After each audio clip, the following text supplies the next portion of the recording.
Buenas noches, bienvenidos a un estudio más de Sola Escritura, un recorrido por la Biblia.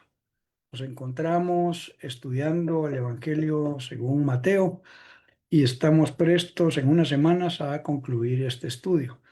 Hoy miraremos la primera parte del capítulo 27.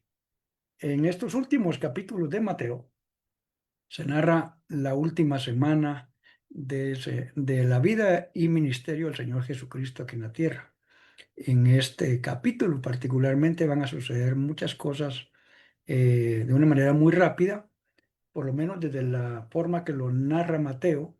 Vamos a ver también que otros evangelistas añaden otros detalles, los cuales, por cierto, no vamos a leer todos comparado, pero sí vamos a hacer alguna mención de algo que nos pueda servir para enriquecer el contexto y el entendimiento de lo que está pasando. Así que creo que sin mayor entonces preámbulo, vamos a ir a nuestro texto y hoy nos corresponde estudiar los primeros 26 versículos del capítulo 27. Así que sean todos ustedes bienvenidos. Vamos a cambiar para poner aquí la lectura. Y hoy vamos a leer pequeños bloques porque eh, suceden aquí varias cosas interesantes. Dijimos que en total vamos a leer del 1 hasta el 26. Ponemos un poquito más grande. Vamos a leer los primeros dos versículos. Venida la mañana, todos los principales sacerdotes y los ancianos del pueblo entraron en consejo contra Jesús para entregarle a muerte y le llevaron atado y le entregaron a Poncio Pilato, el gobernador. Vamos a poner nuestra Biblia aquí en paralelo. Dice muy de mañana. Ok, esto quiere decir que es en la primera parte de la mañana, es eh, o un poco antes de las 6 de la mañana o justamente cuando empieza la mañana para los judíos. Recuerde que la noche para ellos es de las 6 de la tarde hasta las 6 de la mañana y luego de la mañana hasta las 6 de la tarde otra vez. O sea, el día empieza a las 6 de la tarde, no a las 1, a las 12:01 como hacemos nosotros en la madrugada. ¿Qué pasó inmediatamente antes de esto? Usted recuerda que capturan a Jesús en el capítulo 26. Los religiosos, hay un primer juicio de Jesús. Hablamos la semana pasada que, por cierto, es totalmente ilegal.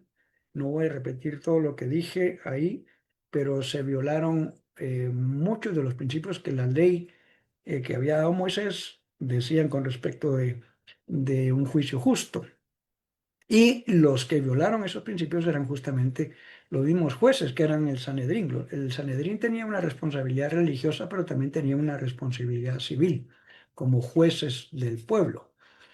Entonces, cuando dice aquí muy de mañana, es que ya amaneció. Ahí también se habla de la negación de Pedro. Se recuerda que mencionamos que lo del canto del gallo, que hay el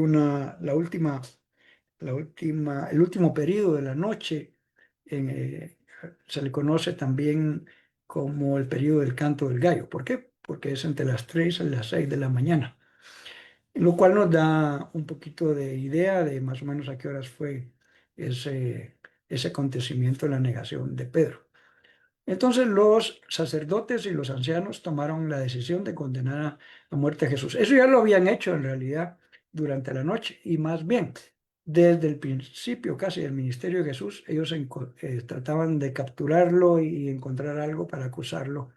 Lo querían matar desde el inicio. En mi lectura devocional estoy leyendo el Evangelio de Juan y me llamó la atención que en los primeros capítulos justamente se menciona que los religiosos estaban tramando desde el inicio del ministerio de Jesús cómo capturarlo y acusarlo de algo para matarlo. Dice, lo ataron y se lo llevaron y se lo entregaron a Pilato, el gobernador. Hablemos un poquito de esta parte civil. En la noche, entonces hubo un juicio, primer juicio de Jesús, que es con los religiosos, buscaron testigos falsos, ¿se recuerda usted? No encontraban de qué acusarlo, pero ellos, como ya habían decidido que él tenía que ser condenado a muerte, cualquier excusa era buena. En este caso, pues lo llevaron atado a Pilato. Tiene que presentar algunos cargos con Pilato para que él juzgue el asunto, porque este ya es un ámbito civil y el ámbito civil está dominado por los romanos. Él era el gobernador de esa región.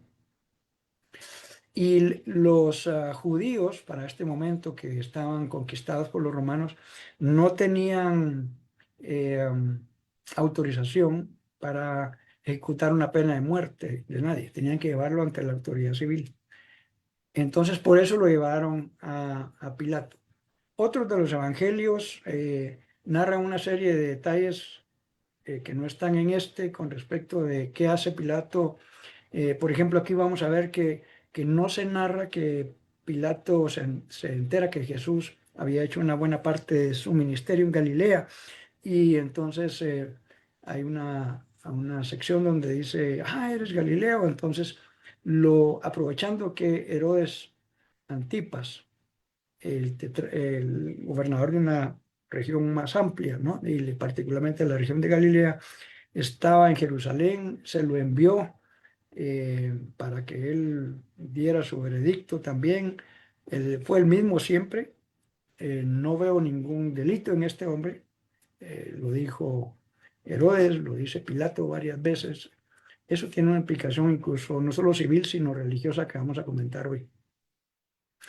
Entonces lo llevan ante la autoridad civil y tienen que presentar algunos cargos, porque él iba a preguntar, bueno, me traen este hombre, ¿de qué está acusado? ¿Verdad? Ya vamos a ver más adelante algunas de las acusaciones de del Sanedrín. Por cierto, no era suficiente que lo acusaran de asuntos religiosos, porque entonces Pilato hubiera dicho, no, eso juzguenlo ustedes, ¿verdad?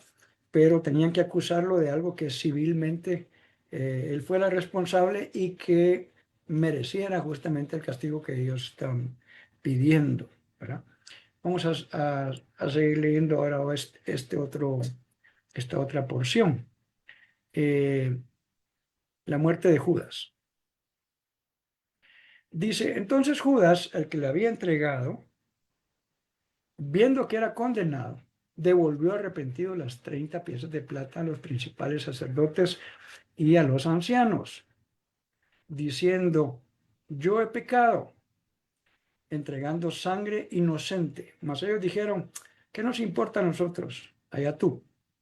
Y arrojando las piezas de plata en el templo, salió y fue y se ahorcó. Los principales sacerdotes, tomando las piezas de plata, dijeron, no es lícito echarlas en el tesoro de las ofrendas porque es precio de sangre. Y después de consultar, compraron con ellas el campo del alfarero para sepultura de los extranjeros, por lo cual aquel campo se llama hasta el día de hoy campo de sangre.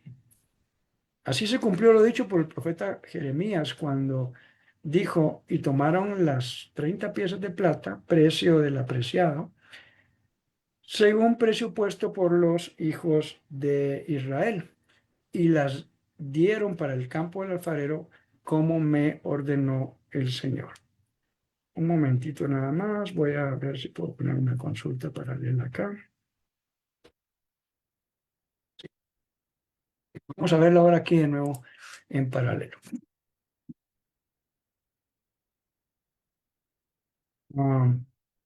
Dice, cuando Judas, el que lo había traicionado, aquí en Reina Valera han puesto entregado. Déjenme ver. Ajá. Entregar.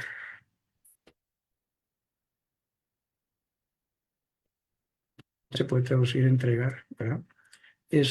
Condenado, dice acá, perdón, lo había traicionado, el traidor. Ese es el sentido más estricto aquí, ¿verdad? Porque entregar a alguien no necesariamente significa traicionar, pero en este caso Judas, como hemos visto, su accionar. ¿Cuánto me dan por entregarles a Jesús? Y acordaron 30 piezas de plata, que era el precio de un esclavo. Él lo traicionó. De hecho, Jesús dijo, uno de ustedes me va a traicionar cuando estaban en la cena, ¿verdad? Dice, vio que Jesús, que habían condenado a Jesús. Esa es una cosa importante aquí. Sintió remordimiento, dice la NBI. Y aquí en la Reina Valera dice, devolvió arrepentido las 30 piezas de plata. Las demás traducciones, por lo menos tres de ellas que hemos puesto aquí, dice, sintió remordimiento, sintió pesar, dice la palabra de Dios para todos. Ahora aquí sí hay un punto bien importante. La palabra en el griego que comúnmente se usa en el Nuevo Testamento respecto de arrepentimiento, que es una doctrina fundamental del cristianismo, y Jesús predicó arrepentidos y creed en el Evangelio, es una doctrina básica.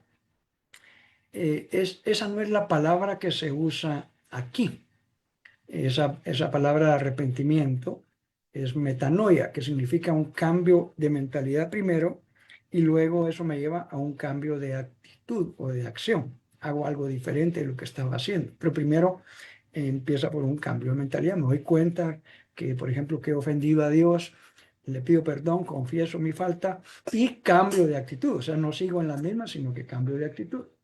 Esa es la palabra metanoia, pero aquí no usa la palabra metanoia, sino que usa otra palabra eh, que significa básicamente como sentir pesar o sentir un remordimiento. No es lo mismo, porque eso no me lleva a un cambio. De hecho, Pablo en una de las cartas a los Corintios dice que hay dos tipos de tristeza. Una tristeza según Dios, o sea, que es cuando me doy cuenta que he ofendido a Dios, que me lleva al arrepentimiento para vida, o sea, para un cambio de forma de vida. Pero dice, pero hay otra tristeza según el mundo que lleva a la muerte. Eso básicamente podemos comparar como cuando un ladrón pues es atrapado y se lo llevan a la cárcel y se pone triste. ¿Pero por qué se puso triste? No porque se robó algo de una persona, sino porque fue descubierto y fue atrapado. Siente pesar o siente remordimiento, no es lo mismo. Y nosotros, como cristianos, deberíamos chequear si cuando cometemos alguna falta, el verdadero sentimiento que debería haber en nuestro corazón es darnos cuenta que hemos ofendido a Dios o a otras personas. Y ofendemos a personas, indirectamente ofendemos a Dios porque están hechos a imagen y semejanza de Dios. Y entonces damos los pasos para arrepentirnos, para confesar nuestra falta, tal como es, y luego cambiar.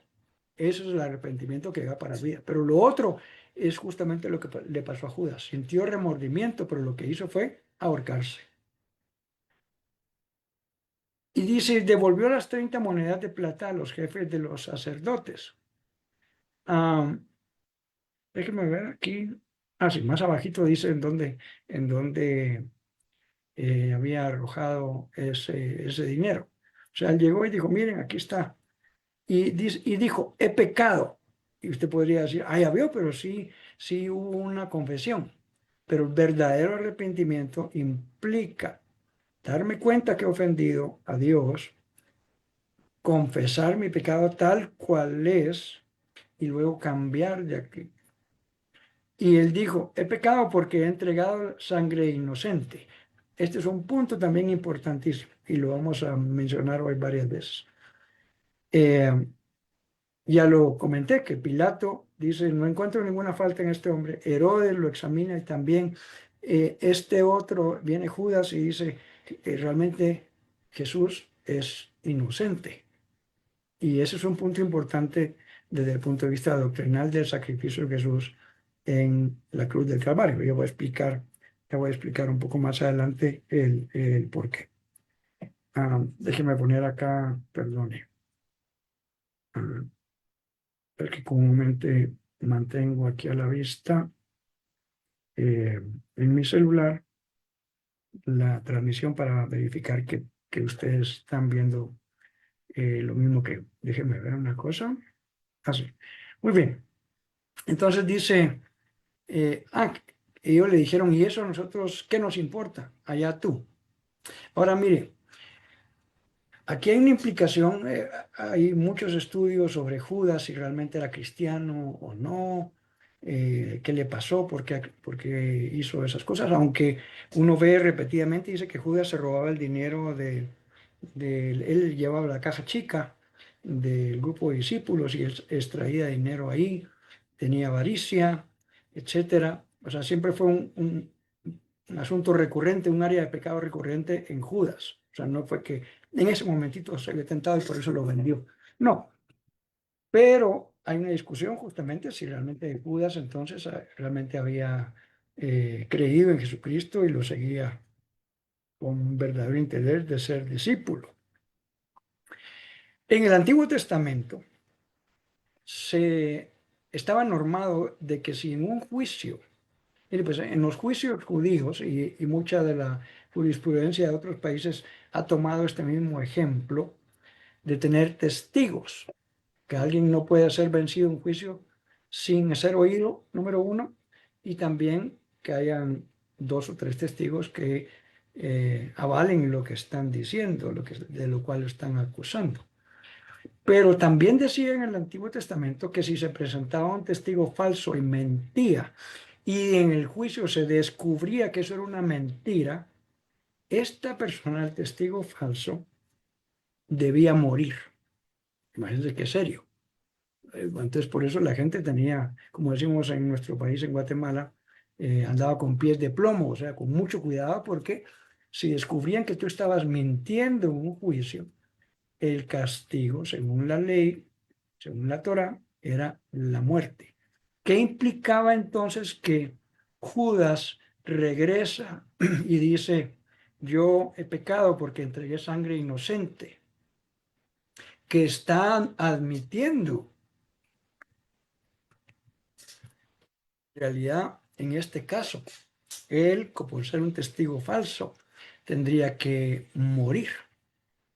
Ahora, ¿por qué los religiosos no tomaron este punto en el caso de Judas? Porque a ellos les interesaba matar a Jesús, sí o sí, no les interesaba en este momento cuál era la condición de Judas. De hecho, a ellos les sirvió para poder capturar a Jesús. Pero un comentarista estaba diciendo esto, ¿verdad? Que él en este momento, por muy mal que veamos a Judas, y no estamos exculpándolo de su responsabilidad, Jesús dijo, ay de aquel por el cual el Hijo del Hombre es entregado, ¿verdad? Pero en este momento Judas estaba consciente, Judas sabía eso que decía la ley, que si él decía, yo entregué sangre inocente, entonces en un, eh, en un juicio justo, sigue el juicio injusto e ilegal, como le he comentado la semana pasada, entonces deberían de haber dicho, ok, se suspende todo porque esta persona mintió como testigo y entonces él debe morir y el acusado debe ser liberado. Por eso dije, a ellos no les interesaba eso. Por eso que le dicen, a nosotros qué nos importa, allá tú. Pero lo que quiero llamar la atención es que Judas en este momento incluso estuvo dispuesto, él sabía que esa era la pena legal de haber mentido. Claro, no lo ejecutan. Y tal vez, ahí sí otra vez por remordimiento, fue e hizo lo que hizo, ¿verdad? Pedro negó 3 veces al Señor, pero dice que salió y lloró amargamente, pero Pedro cambió de actitud. Él sí se arrepintió. Judas solo sintió remordimiento. Versículo 5. Entonces Judas arrojó el dinero en el santuario y salió de ahí y luego fue y se ahorcó. En Reina Valera dice en el templo y también las dos paráfrasis. Aquí hay una cosa importante que hay en el griego, hay dos palabras que se usan eh, para el templo. La primera de ellas es una palabra que se refiere a todo el edificio, con sus diferentes áreas, el atrio, el lugar santo, el lugar santísimo, etcétera. O sea, para referirse a toda la edificación. pero esa no es la palabra que están usando aquí. La palabra que usan aquí es la que básicamente se refería no tanto a la parte externa del templo, sino ya a la parte donde estaba el lugar santo y el lugar santísimo. Particularmente para entrar al lugar santísimo hay que entrar por el lugar santo. Pero básicamente él tiró las monedas a la entrada o dentro del lugar santo. Algunos dicen dentro, pero cualquiera hubiera dicho, pero entonces ¿cómo llegó hasta ahí si él no era sacerdote? ¿Verdad? Pero básicamente ya en el edificio que albergaba estas dos habitaciones. Y dice, salió de ahí y luego fue y se ahorcó. Otro de los evangelistas narra un poco más de detalle respecto de la muerte de Judas. Cuando lo leamos y estudiemos, lo veremos, pero solo comento que Mateo es parco aquí, solo dice que fue y se ahorcó. Ahora mire lo que pasa, los jefes de los sacerdotes recogieron las monedas y dijeron, la ley no permite echar esto al tesoro porque es precio de sangre. Dos cosas quiero llamar la atención aquí. Número uno, ahora sí se pusieron legales. Han hecho un montón de ilegalidades durante toda la noche. El juicio no podía ser de noche, decía la Biblia.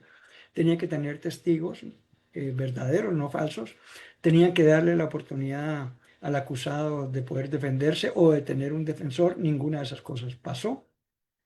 Y entonces ahora sí se ponen muy justos o muy legales, pero no podemos usar este dinero para echarlo en las ofrendas, en el tesoro, ¿verdad? En el canasto de las ofrendas. Bueno, no era un canasto, era un cajón más bien de las ofrendas del templo. Y ellos reconocen aquí que dice, porque es precio de sangre. O sea, ellos sabían lo que estaban haciendo. Pero en este momento los celos, la venganza, la envidia, un montón de cosas eh, cegaron sus mentes y sus corazones y a ellos no les importaba. Pero ellos mismos lo están confesando aquí. Es que estas monedas fueron usadas para comprar a eh, la entrega de una persona, ¿verdad? Así que resolvieron comprar con ese dinero un terreno conocido como el Campo del Alfarero para sepultar ahí a los extranjeros. Mire una cosa interesante, pues el terreno se llama el Campo del Alfarero. Y por cierto, usted va a decir que así se cumplió una profecía. Pero luego, más abajito, va a decir que básicamente no se conoció ese terreno como el Campo del Alfarero, sino tenía otro nombre. Y vamos a ver por qué. Dice, por eso se le ha llamado campo de sangre hasta el día de hoy. ¿Cómo así? Y no que se llamaba campo del alfarero. O sea, aquí lo que dice es, por eso popularmente la gente llamó a ese lugar campo de sangre. ¿Sabe por qué? Porque la gente sí se dio cuenta de lo que los religiosos provocaron con la entrega y la acusación falsa y la crucifixión de Jesús. Estaban entregando sangre inocente. Entonces, popularmente la gente, en lugar de llamarle el campo del alfarero, como era su verdadero nombre, la gente se dio cuenta de lo que habían hecho y llamaban a este lugar campo de sangre. Dice hasta el día de hoy. Obviamente es hasta el día de hoy del momento en que Mateo escribe su relato.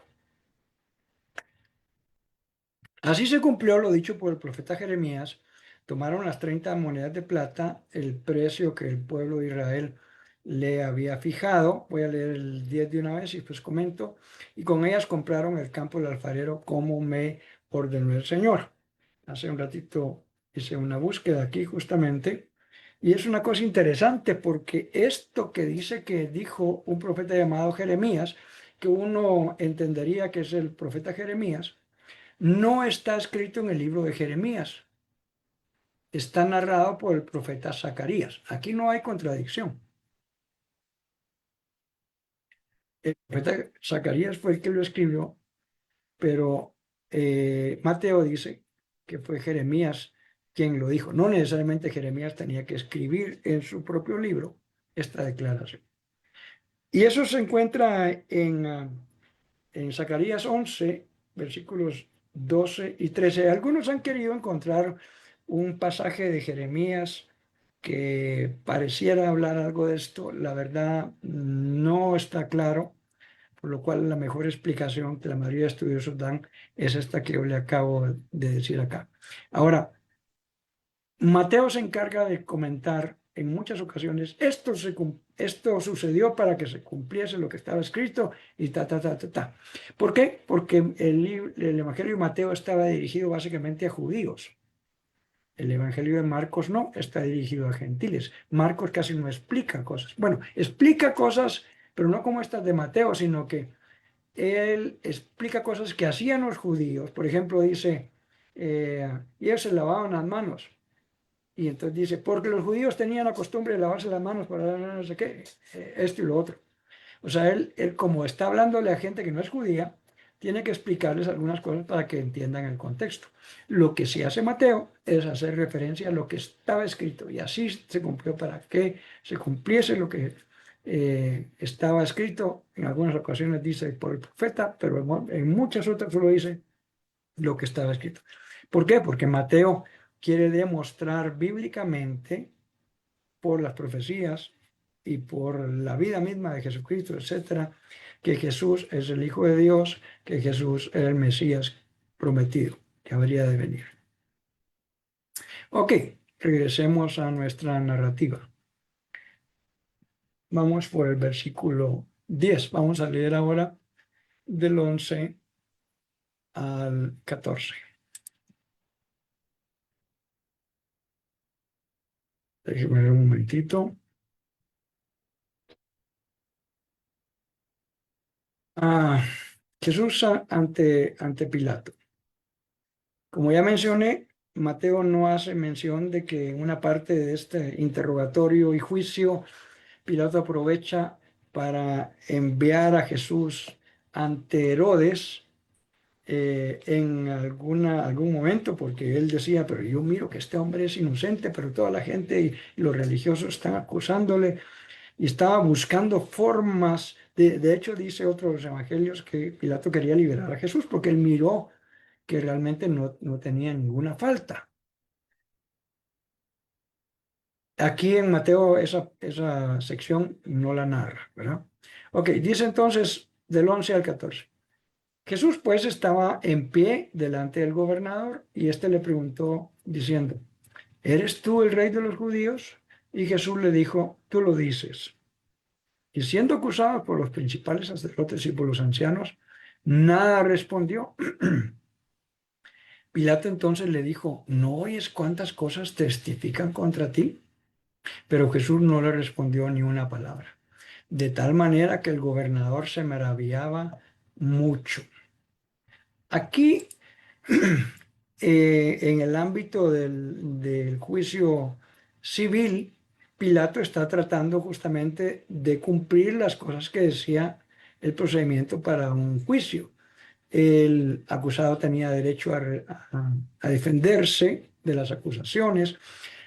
Ambas partes, la parte acusadora y la defensora, tenían que traer sus testigos. Eh, entonces, esa es parte de lo que Pilato está haciendo aquí en este juicio civil. Dice en otra traducción, leí Reina Valera anteriormente, mientras tanto Jesús compareció ante el gobernador y éste le preguntó, ¿eres tú el rey de los judíos? Tú lo dices, respondió Jesús. Ahora mire, pues esta respuesta es una afirmación, pero también es, es una afirmación en el sentido que tú lo estás diciendo, no como, bueno, si tú lo dices o si tú crees eso, pero se está afirmando, pero como que dice, no lo dije yo, sino tú lo estás reconociendo, tú lo estás diciendo. Entonces Jesús sí está afirmando esto, está respondiendo. Pues tú lo dijiste, ¿verdad? Eh, ¿Eres tú el rey de los judíos? Tú lo dijiste. Ahora, Pilato no era judío, era romano, recuerda, pero por estar a cargo de una región donde solo vivían judíos, Pilato y los otros gobernadores tenían que enterarse de las costumbres y prácticas de los judíos para entender un poco Por eso es que, eh, como dije, no podía ser acusada por cuestiones simplemente religiosas, sino que tenía que ser, la acusación tenía que tener un sustento civil, ¿verdad? Ya un momentito más abajo vamos a hacer el comentario de qué le acusaron entonces los religiosos a nivel civil, porque si la acusación era simplemente, este dice que es el rey de los judíos, el que es el Mesías. Ahora, dice Juan que ellos aprovecharon este punto de la acusación de que era el rey de los judíos para decir, es que eso significa que él cree tener una autoridad más alta que el César, y nosotros no tenemos más rey más que César, dice Juan. Por eso dije, hay otras narrativas de otros de los evangelios que no se presentan aquí en Mateo.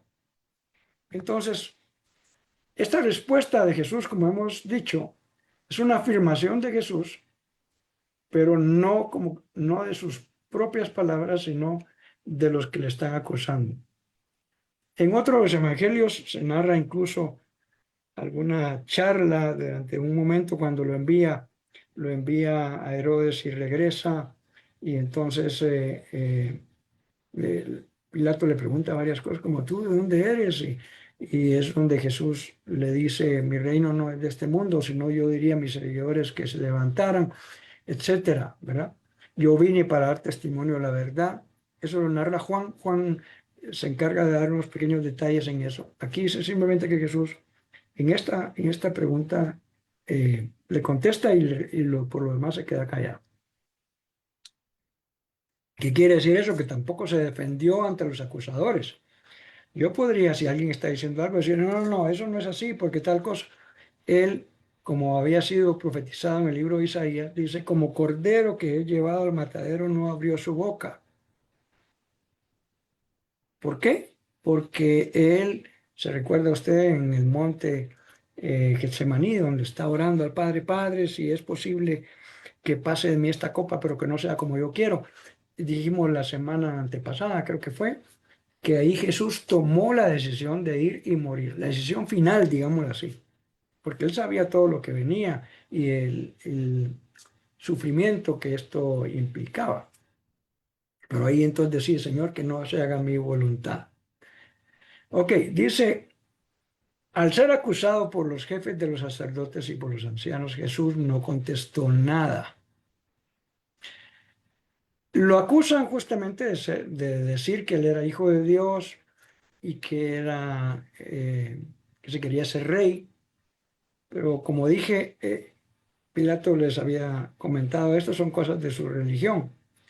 Pero entonces dice, no, él estaba diciendo también que no debemos dar impuestos a César. Se recuerda que una vez le preguntaron justamente, para probarlo, dice, ¿por qué era una prueba la pregunta de si debían dar impuestos o no al César? Porque si él decía, sí es lícito, entonces lo iban a acusar con los judíos. Aquí tenemos a un prorromano, no le hagan caso. Pero si él decía no, no deben dar impuestos al César, entonces lo iban a ir a acusar, pero con los romanos. Aquí hay alguien que está haciendo que la gente se rebele contra el César y no pague los impuestos. Entonces, parte de las acusaciones que llevan ante Pilato tienen que ver con eso, pero no tenían mayor sustento. Solo es, yo lo oí decir tal cosa. Bueno, trajo otras personas, hay otros testigos que podían atestiguar lo opuesto, quizás sí, quizás no. Entonces dice Jesús no contestó nada. Y Pilato le dijo, ¿no oyes lo que declaran contra ti?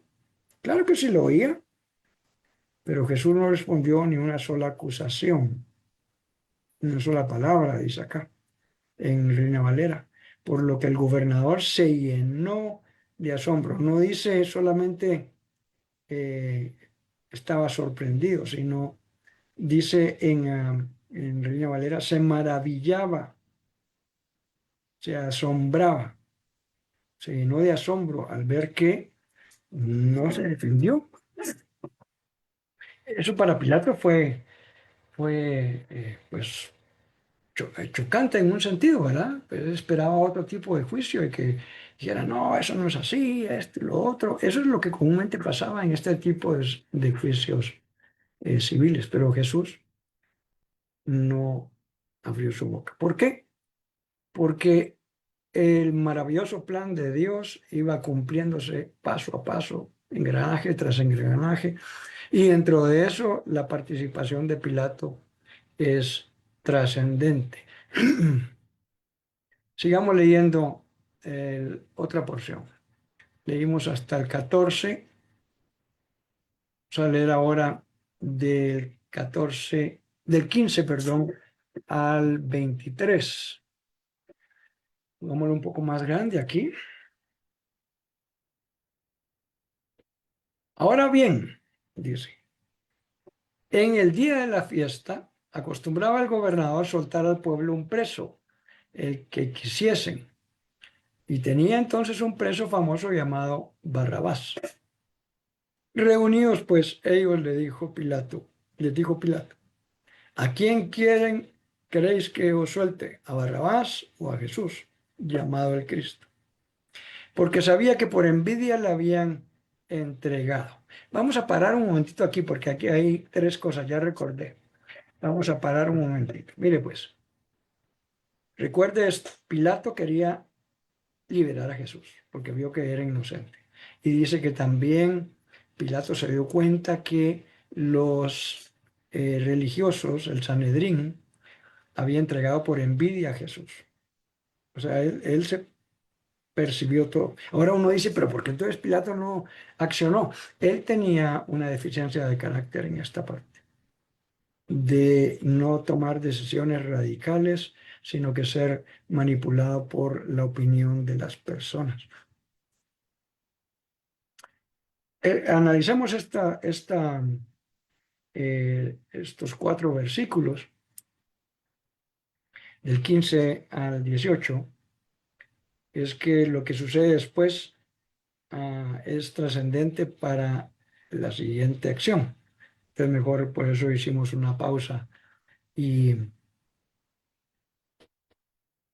acá dice, ahora bien, durante la fiesta el gobernador acostumbraba a soltar un preso que la gente escogiera. ¿Qué fiesta? La primera fiesta en el calendario judío era la fiesta de la Pascua, que rememoraba la salida de Egipto, cuando el ángel de la muerte, la última plaga, pasa por toda la tierra y Dios les había dicho, los israelitas deben sacrificar un cordero, pintar los dinteles de la puerta con la sangre de ese cordero y cuando el ángel de la muerte pase, no hará destrucción en su casa porque verá la sangre. Eso tiene una implicación teológica profundísima, pero solo estoy mencionando acá qué significaba la Pascua. Entonces, cuando dice aquí, durante la fiesta, ¿qué fiesta? Ah, bueno, perdón, aquí hay una cosa. En el libro de Éxodo, donde se establecen estas fiestas, narra de que había una fiesta que se llamaba la fiesta de los panes sin levadura. El primer día era la fiesta de la Pascua y después el resto, durante 7 días más, era lo que se llamaba la fiesta de los panes sin levadura. Entonces, algunas menciones van junto las dos cosas, porque fueran lo mismo, pero en realidad eran dos cosas, la fiesta de la Pascua y la fiesta de los panes sin levadura. Tenían que ver con lo mismo. Cuando salieron de Egipto no tenían que llevar pan leudado, cuando estaban comiendo el cordero, etcétera. Eso significaba no mezclarse con pecado, etcétera, ¿verdad? Bueno. Eh, entonces dice, durante la fiesta, en realidad se está refiriendo como a la fiesta de los panes en levadura, el gobernador acostumbraba a soltar un preso. Eso era como para que vieran que Roma era bueno. Y entonces les preguntaban al pueblo. Y si el pueblo decía que el peor delincuente, a ese tenían que liberar. Entonces Pilato hace esto, aprovecha esto, porque él vio que Jesús era inocente y dice, de plano, entonces la gente va a decir que liberemos a Jesús. Oh, sorpresa, él se va a dar cuenta que los sacerdotes intervienen y manipulan a la gente y no piden a Barrabás. Ahora, hace un rato mencioné que en varias ocasiones Pilato dice, no encuentro ningún crimen en este hombre. Herodes dice lo mismo. Judas dice entregado sangre inocente. Los mismos sacerdotes se ponen en evidencia cuando recogen las piezas de sangre, las piezas de plata, etcétera. ¿Por qué esto es importante?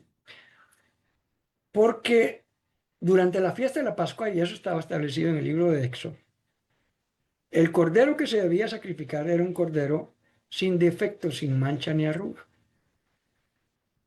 Y tenía que pasar varios días. El cordero lo llevaban el día 10 del mes de Nisan, que era el primer mes, y el 14 de Nisan se sacrificaba el cordero. ¿Qué hacían en esos 4 días?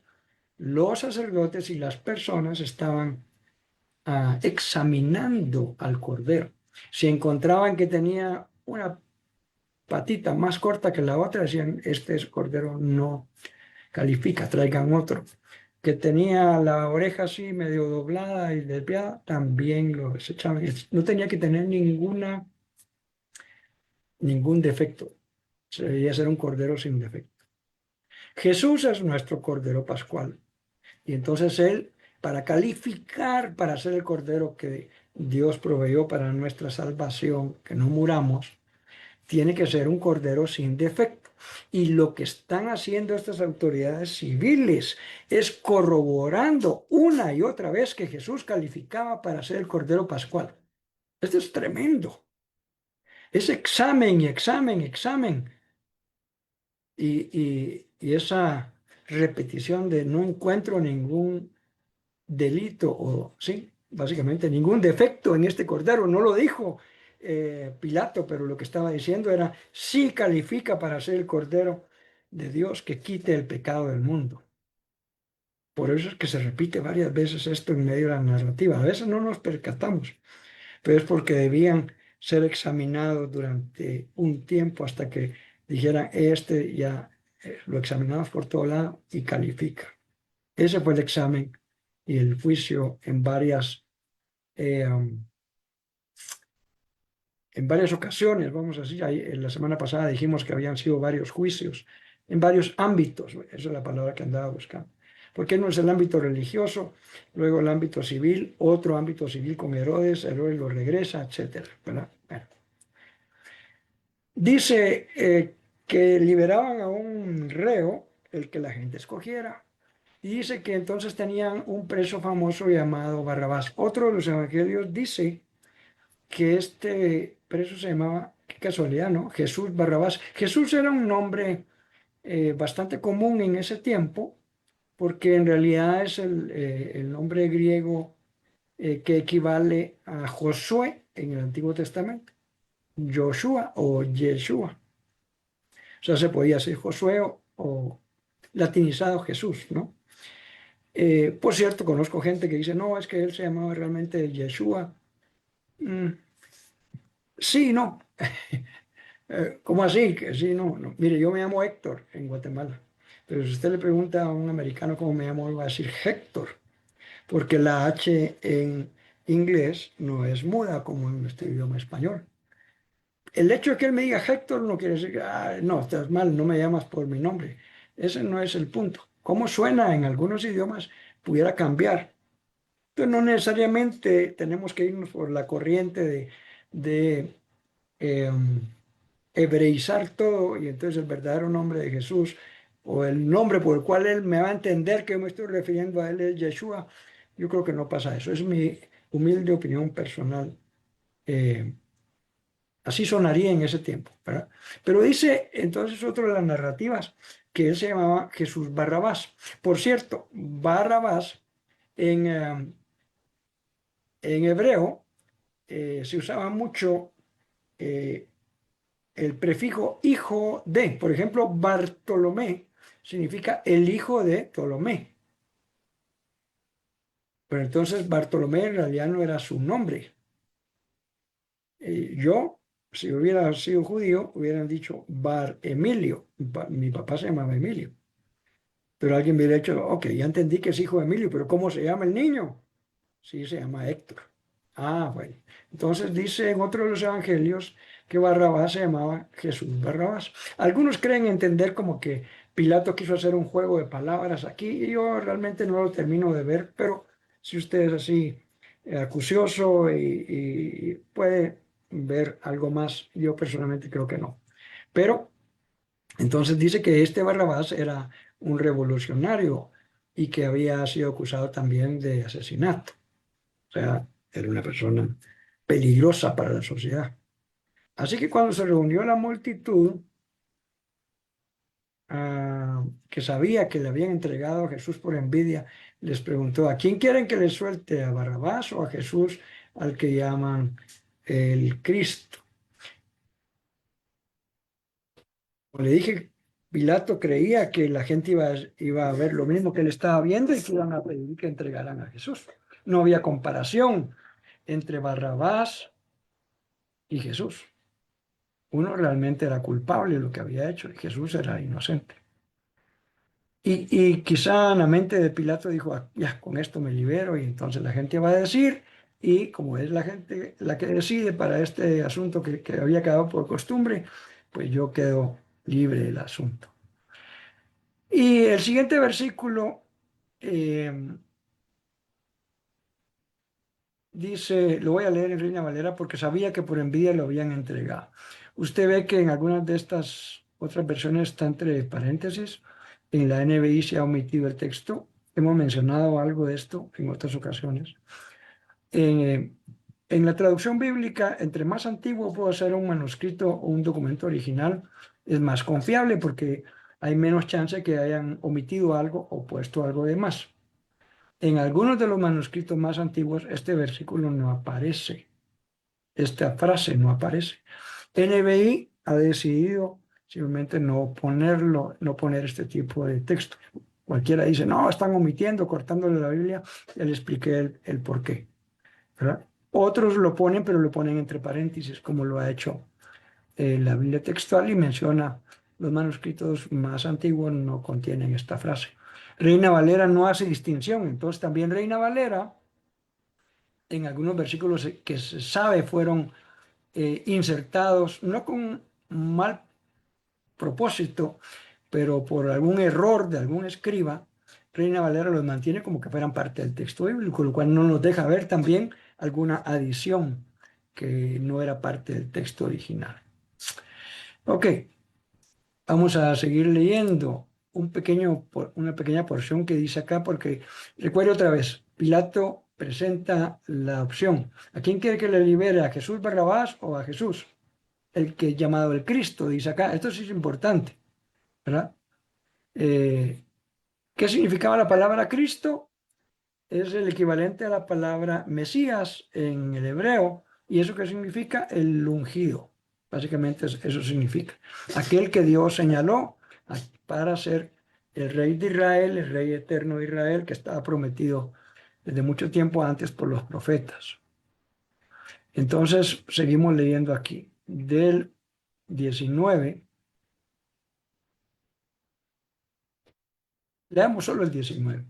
Y estando él sentado en el tribunal, su mujer le mandó a decir, no tengas nada que ver con ese justo, porque hoy he padecido mucho en sueños por causa de él. Bueno, leamos el 20, perdón. Pero los principales sacerdotes y los ancianos persuadieron a la multitud que pidiese a Barrabás y que Jesús fuera muerto. Leamos esto, porque tienen relación estos dos versículos. Recuerde, Pilato acaba de preguntar, ¿a quién quiere que les entregue? Pero antes de que la gente responda, hay una interrupción. Aparece la esposa de, de Pilato, que obviamente era romana. Y muchos dicen, bueno, si era romana, entonces probablemente era idólatra, etcétera. No, ¿verdad? No está hablando de una persona cristiana. Algunas tradiciones, pero no hay respaldo histórico de eso.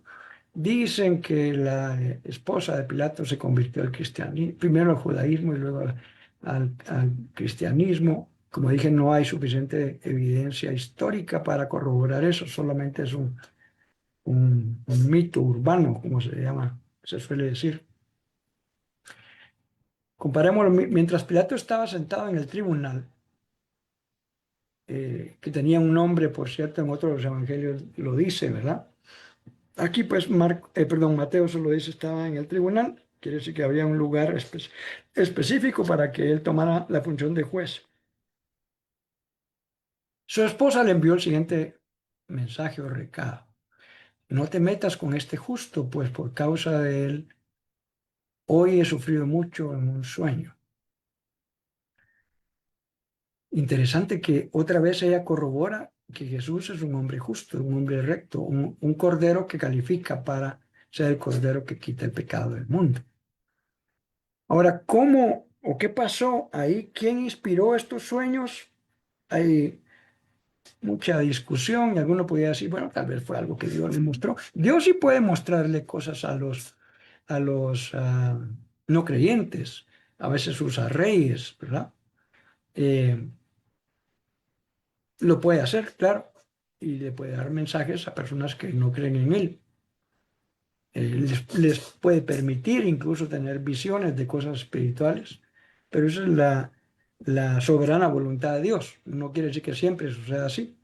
Entonces, algunos discuten, ¿verdad? ¿Y quién inspiró a esta mujer para estos sueños que no lo dejaron dormir?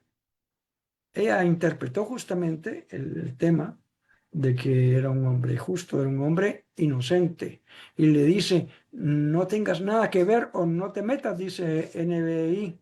Vamos a ver, deje en paz a este hombre inocente, dice la NTV. No le hagas nada a ese hombre inocente, dice la palabra de Dios para todos. Déjeme buscar una cosa aquí en la versión, la última columna, que es la King James, la más popular hasta hace algún tiempo en inglés, con números de Strongs. Déjeme ver. Am, Perdón, que lo quería buscar aquí. No hagas nada con este hombre inocente. A este hombre inocente. Déjame ver acá.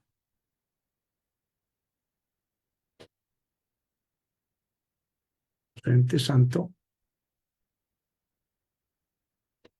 recto, justo. Muy bien. Ah, y leímos el 20, ¿no? Esa interrupción de la esposa de Pilato provoca que la gente no responda automáticamente a la pregunta que él les había dicho. ¿A quién quiere que les entregue? En eso aparece la mujer y en eso, aprovechando este momentito, los sacerdotes hacen esto que dicen en el versículo 20. ¿Qué es lo que sucedió? Pero los jefes de los sacerdotes y los ancianos persuadieron a la multitud a que le pidiera a Pilato soltar a Barrabás y ejecutar a Jesús. Mire, pues ellos fueron con la gente y los persuaden. Persuadir dice aquí en Reina Valera. Sí, todos convencieron, dice nada más aquí la palabra de Dios para todos. Es el mismo sentido, ¿no? Eh, y la gente se dejó manipular por los sacerdotes, el Sanedrín. Leamos la última porción para hoy. Del 21 al... no, el penúltimo, 23. Y respondiendo el gobernador, les dijo, ¿a cuál de estos dos queréis que suelte? Se recuerda usted que ya había preguntado eso, ¿verdad? Y ellos dijeron, a Barrabás. Pilato les dijo, ¿qué pues haré con de Jesús, llamado el Cristo? Todos le dijeron, sea crucificado. Y el gobernador les dijo, pues, ¿qué mal ha hecho? Pero ellos gritaban aún más diciendo, sea crucificado. Pilato estaba convencido por todas las investigaciones que hizo, las respuestas de Jesús, se dio cuenta de la intención de los religiosos, etcétera, que Jesús era inocente. Y entonces cuando ellos le responden después de esa interrupción, porque había hecho esta pregunta, ¿verdad? ¿A quién quieren que le suelte entonces? Y como los religiosos ya habían manipulado a la gente, dijeron a Barrabás. A él creo que se le derrumbó su plan porque él había pensado justamente que la gente iba a reconocer la inocencia de Jesús y lo iban. Y yo creo personalmente que, bueno, es el plan de Dios, de que todo llevara justamente a que este inocente muriera en la cruz del Calvario. Pero en términos naturales, digámoslo así, si no hubiera habido esta interrupción, la gente hubiera tenido que manifestarse ante la pregunta. Pero eso dio chance a que ellos manipularan a la gente. ¿Y qué voy a hacer con este Jesús al que llaman Cristo? Esta es una buena pregunta y una pregunta que toda persona debería hacerse. ¿Qué voy a hacer yo con Jesús? ¿Le voy a creer o lo voy a desechar? ¿Voy a convertirlo realmente en mi Señor o simplemente va a ser un buen profeta, un maestro, un hacedor de milagros? Que sí lo fue, pero en realidad era el Hijo de Dios, el Señor de toda la creación. Y ellos dijeron, crucifícalo. Dijeron todos. Muchos han dicho que si nosotros hubiéramos estado ahí, probablemente hubiéramos dicho lo mismo, con nuestras acciones o con nuestras palabras. ¿Por qué? ¿Qué crimen ha cometido? O sea, él está de nuevo afirmando que es inocente, ¿no? Pero ellos gritaban más fuerte, crucifícalo. En la narrativa de Juan se nos dice que los sacerdotes dijeron, si tú no haces nada y no entregas a muerte a este que se ha rebelado contra el César, entonces nosotros te vamos a acusar con el César. Y por el carácter vulnerable que tenía Pilato, no tomó la decisión que debía tomar en base a lo que su conciencia y el juicio justo decían que debía pasar. Terminamos leyendo los últimos tres versículos de hoy, 24 al 27. Viendo Pilato que nada adelantaba, sino que se hacía más alboroto, tomó agua y se lavó las manos delante del pueblo, diciendo, inocente soy yo de la sangre de este justo, allá vosotros. Y respondiendo todo el pueblo dijo, su sangre sea sobre nosotros y sobre nuestros hijos. Entonces le soltó a Barrabás y habiendo azotado a Jesús, le entregó para ser crucificado. Analicemos esta última porción del estudio del día de hoy. Ah, a ver si cambia esto aquí. Ok, 24, ¿no? Cuando Pilato vio que no conseguía nada, sino que más bien se estaba formando un tumulto, lo cual no le convenía, y ustedes se recordarán también que los sacerdotes habían ya terminado de matar a Jesús, pero dijeron en una ocasión, pero mejor que no sea durante la Pascua, no vaya a ser que se forme un relajo, un tumulto. Efectivamente, eso es lo que estaba empezando a pasar acá. Ahora, Dios Padre había en su plan perfecto predeterminado que Jesús tenía que morir el día que los corderos estaban siendo sacrificados. Y justamente en este día en el cual estamos ahorita, que empezó desde las 6 de la tarde, unas horas antes, porque aquí está ya habiendo amanecido, muy temprano en la mañana, dice. Era el día que se estaban ofreciendo los corderos pascuales.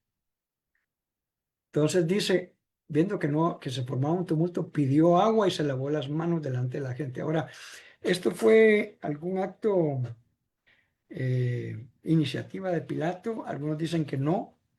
Si uno lee en la ley de Moisés, había en una ocasión cuando se encontraba a alguien que habían matado en el camino y los jueces, los ancianos buscaban, si habían pistas para encontrar algún culpable y no lo encontraban, entonces delante de todo el pueblo dice que tenían que tomar agua, así como hizo Pilato, y lavarse las manos, como que dice, nosotros ya hicimos la investigación y somos inocentes, no sabemos quién fue. Lo cierto es que aquí hay un muerto, ¿verdad? Pero no sabemos quién fue. Estamos libres de acusación porque ya hice la investigación. Entonces, es exactamente lo que está haciendo Pilato. Algunos lo toman como y también tiene sentido, ¿verdad? Por ese lado, como la forma popular que dice, pues yo me lavo las manos con eso. O sea, como él dice, yo no tengo que ver nada con eso. Los dos sentidos son correctos, pero A mí me parece que es más en base al cumplimiento de lo que la ley decía, aunque Pilato no era judío, pero sí sabía que la gente entendía el mensaje de lavarse las manos. Y entonces él dijo, soy inocente de la sangre de este hombre. Allá ustedes. Que su sangre caiga sobre nosotros y sobre nuestros hijos. O sea, nos hacemos responsables de este asesinato. Eso dijo la gente. Dice aquí, todo el pueblo. Déjeme ver. Sí, esta palabra, todo el pueblo, parecía que no aparece en el griego. Es para darle un sentido aquí, la NBI. Mejor traducción es solamente cuando les dijeron su sangre sea sobre nosotros y sobre nuestros hijos. Ah, perdón, déjame ver un momentito más arriba. Ah, no, es que NBI lo pone al final y las demás traducciones, estaba perdiendo esto de vista, es importante. Las demás traducciones dicen, y todo el pueblo respondió.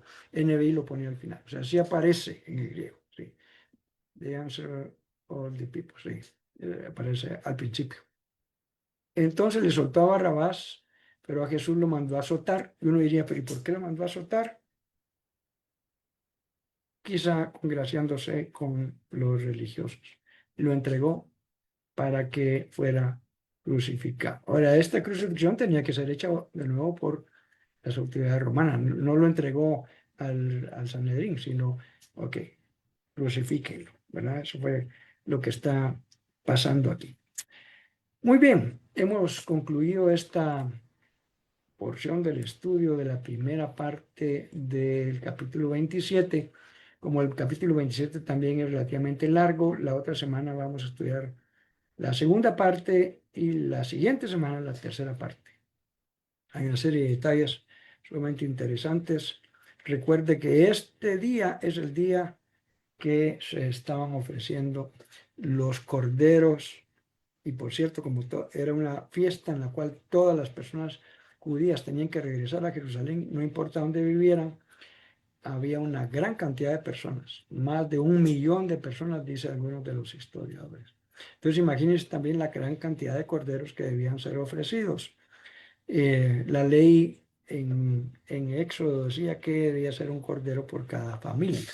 Por eso Jesús, cuando se reúne con sus discípulos justamente en esa noche, eh, entonces toma un cordero para todos su grupo de discípulos. Vamos a saludar a algunas personas que estuvieron con nosotros hoy en el estudio, invitándoles para el estudio de la otra semana. Iniciamos con Silvia Carolina Acevedo. Gracias por tu saludo, Silvita. Violeta Aguilar, en unas 5 bendiciones para usted. A José Antonio Cifuentes, gracias por estar con nosotros conectados. Espero podamos seguir aprendiendo juntos. Doña Ada Obando, allá en los Estados Unidos, le mandamos un gran abrazo cariñoso. Y Christopher Acevedo también, hijo de Silvita, que ellos no se pierden un capítulo del estudio. Déjenme ver si alguien más se conectó con nosotros hoy en Zoom. Creo que no. Los invitamos entonces para el estudio de la otra semana. Que estén muy bien y que el Señor les bendiga. Vamos a despedir nuestra transmisión de esta manera. Bendiciones.